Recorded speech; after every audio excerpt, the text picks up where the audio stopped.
குரங்கு மற்றும் காகத்தின் நட்பு. ஒரு பெரிய காட்டில் கருப்பு என்ற ஒரு புத்திசாலி காகமும் மணி என்ற ஒரு சுறுசுறுப்பான குரங்கும் வாழ்ந்து வந்தன. இருவரும் சிறந்த நண்பர்கள்.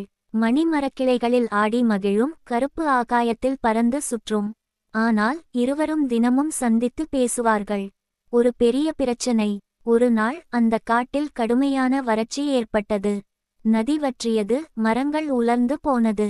நாம் எப்படி உணவு கண்டுபிடிக்கப் போகிறோம் என்று மணி கவலைப்பட்டு கூறியது. கருப்புவும் சிந்தனை செய்தது. நாம் கூட்டாகச் சேர்ந்து முயற்சி செய்தால் வழி கண்டுபிடிக்கலாம் என்று கூறியது. கருப்பு வானத்தில் பறந்து சென்றது.